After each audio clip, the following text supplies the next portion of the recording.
Today on CityLine, art that highlights trailblazers and explores new technology. The stories on page, screen, and stage that are connecting yesterday, today, and tomorrow.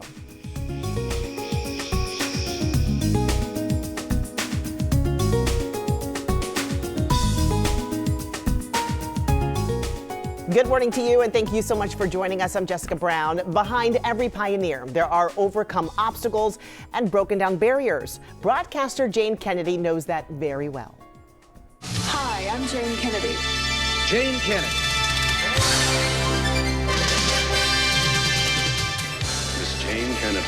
Kennedy made history as the first black woman to co-host a major national sports program. Now she's opening up about her rise to fame. Kennedy has released a new memoir titled Plain Jane.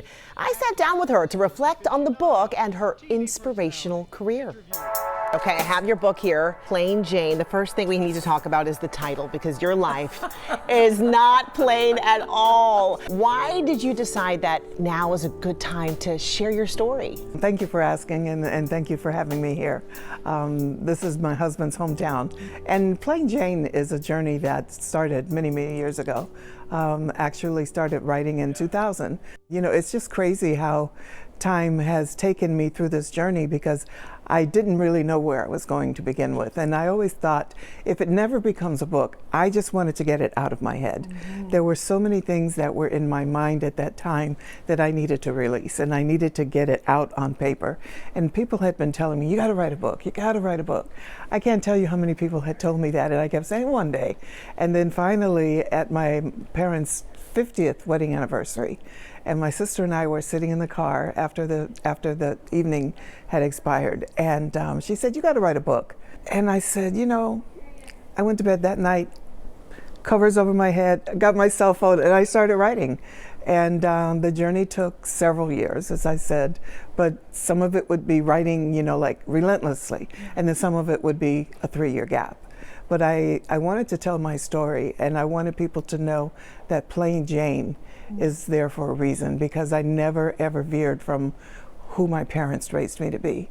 And that was important to me. When I left Ohio and came to California, I said, if I have to give up being who my parents raised me, then I don't want it. There's nothing really frilly about me when you get to know me. Even though it's a Hollywood glam, I'm sincerely just Plain Jane. You know, you talk about in this book, it's your rise to fame, everything in between. I love that you included photos in the book so you can kind of see the journey. It's really beautiful. Do you realize your impact? I mean, trailblazer, history maker. I mean, you really set the bar. I mean, if it wasn't for you, there would not be so many sports reporters out there right now, especially black women. Do you realize the impact that you've had, and how does that make you feel? At the time when I was going through that period in my life, I did not realize it at all. It was just another job. And when I did the NFL Today, it was only for 2.5 years. And then I did Greatest Sports Legends, and that was for 6 years. You know, I had been acting for 8 years before, and so this was part of my journey. And I was blessed to be able to work consistently in Hollywood, even in those troubling times when black women were not supposed to succeed in any area in the industry. And there were only a few, you know, and I said, you know, if I get a job, oh, this is great, this is great. And I never put the 2 and 2 together to figure out that one day that would become a legacy. Mm-hmm. And I cherish that, you know, and I acknowledge it now. And when people say, I used to watch you as a kid, or my mother used to watch you when she was a kid, and I'm going, oh God, okay, gray hair and all, now I'm sitting here and I'm going, you know, this is definitely a journey. You talk a lot about landing the NFL Today job. What was that like for you? I mean, walk me through how that was at that time, getting the opportunity, the emotions that you went through there. Getting the NFL Today job with CBS Sports was like a milestone, because that's what everybody knows me from nowadays. You know, oh, you're the girl from the NFL Today, yeah. But the thing is that still to this day, there's only been 2 females on the desk of the NFL Today, and that's Phyllis George and myself.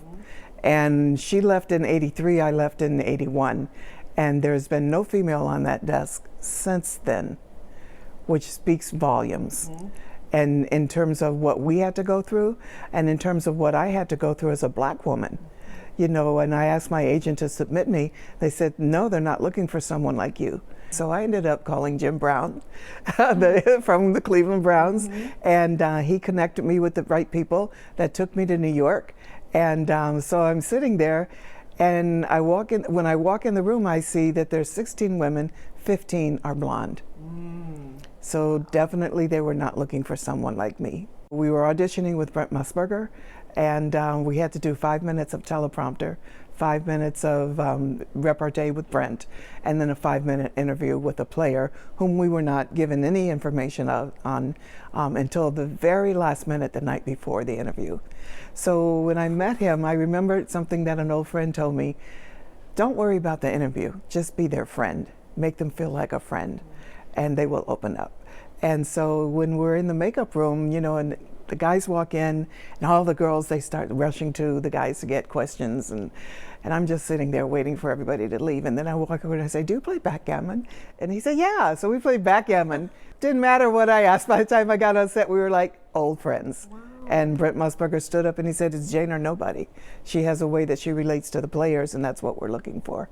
For folks who do read your book, what do you hope, at least one of the main things that they get from it, that they take away?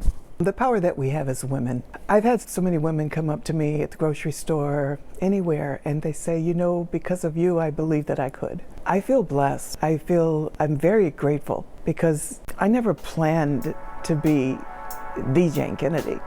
I just wanted to work. But to say that you're a legacy to African American women, that's bigger. An icon. When it comes to change, she was first. The new docuseries that spotlights leading women in the arts and the risks they took to shift the culture. That I can do this.